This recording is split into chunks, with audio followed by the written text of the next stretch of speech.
Mr. Potter and Tabby catch the cold. 1. Blowing and hacking. Mr. Potter and his fine cat Tabby loved the snow. It made them feel so cozy. Mr. Potter made warm tea and warm muffins. He lit a fire, and he and Tabby watched the snow fall. One day, Mr. Potter went out in the snow without his hat. He wanted to read the funnies in the newspaper so much that he forgot it.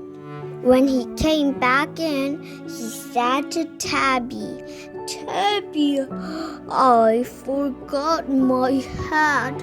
I hope I don't catch a cold." Tabby sat on Mr. Potter's head to keep it warm while he read the funnies. She tried to help him not catch a cold. She did her best. But Mr. Potter caught one anyway. The next day he was sneezing and coughing and blowing and hacking. He felt miserable. "Colds aren't so much fun when you're old," he said to Tabby. When Mr. Potter was a boy, he had almost liked colds. He always spoiled. His mother brought him warm soup and minty tea and adventure books. Mr. Potter loved adventure books. But now he was old. He was old with a cold, and he had no one to spoil him. To Mrs. Teaberry, Mr. Potter's phone rang. He picked up and said, "Achoo! Mr. Potter?" someone said. It was Mrs. Teaberry, Mr. Potter's good friend and neighbor. "I caught a cold," said Mr. Potter. "Oh my goodness," said Mrs. Teaberry. "I'll ride over." "Oh no," said Mr. Potter. "You shouldn't come over, Mrs. Teaberry. You might catch my cold, and it's not good to be old with a cold." Tabby rubbed against Mr. Potter to help him feel better. "Achoo!" went Mr. Potter in Tabby's face. She decided to stay on his lap. "You need someone to look after you," said Mrs. Teaberry. "I'll be fine," said Mr. Potter. "You need someone," said Mrs. Teaberry. "I'll be fine," said Mr. Potter. "He really needs someone," said Mrs. Teaberry. "I'll really be fine." "I'll send Zeke," said Mrs. Teaberry. "What?" said Mr. Potter. 3 Zeke. 20 minutes later, there was a scratching at the door. It was Mrs. Teaberry's good dog Zeke. He had a thermos strapped to his back, and he was wagging his tail. "Thank you, Zeke," said Mr. Potter, patting Zeke's head. Zeke wagged and went home. Mr. Potter and Tabby looked inside the thermos. "Chicken soup," said Mr. Potter. "Hooray!" Tabby purred. She loved chicken soup. Mr. Potter and Tabby were having their soup when there was another scratching at the door. It was Zeke again. He had another thermos strapped to his back. "Thank you, Zeke," said Mr. Potter. Zeke wagged and went home.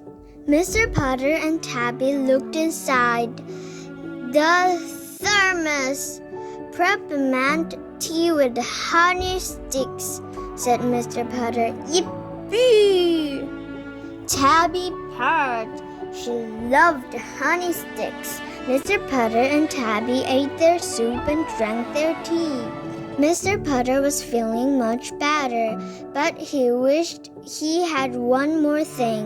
He felt so selfish, but he couldn't help it. The phone, Mrs. Teaberry. "Mrs. Teaberry, the soup and the tea are wonderful," he said. "Wonderful," said Mrs. Teaberry. "But," said Mr. Potter, said Mrs. Teaberry. Would you perhaps have? Said Mr. Potter. Oh, would I perhaps have? Said Mrs. Teaberry. An adventure book? Asked Mr. Potter. Of course, said Mrs. Teaberry. You do? Asked Mr. Potter. Yes, I do, said Mrs. Teaberry. But the book really belongs to Zeke. Zeke? Asked Mr. Potter. It's about a brave dog, said Mrs. Teaberry. It's Zeke's favorite. Said Mr. Potter. Do you think he would loan it to me? Only if he gets to come along, said Mrs. Teaberry. Zeke is very attached to his book. Mr. Potter thought about it. The adventure book came with Zeke attached. Could he manage Zeke and a cold? Would Zeke be good, or would it be Zeke? Mr. Potter was the spirit. Of course, Zeke may come with his book, said Mr. Potter. Wonderful, said Mrs. Teaberry. A few minutes later, there was a scratching at the door. For the best cold, it was surprising. It was amazing. Zeke was good. Zeke was fine. Zeke was perfect. As long as you were reading his adventure book to him, Mr. Potter and Tabby and Zeke curled up in Mr. Potter's bed and read all day long. Mr. Potter sounded a little funny with his stuffy nose, but Zeke and Tabby didn't mind. They wanted to hear about the brave dog. Mr. Potter read and read while Tabby purred and Zeke wagged. And when the brave dog's story was over, they all snuggled up and went to sleep, full of soup and tea and adventure. It was the best cold Mr. Potter ever caught. The end.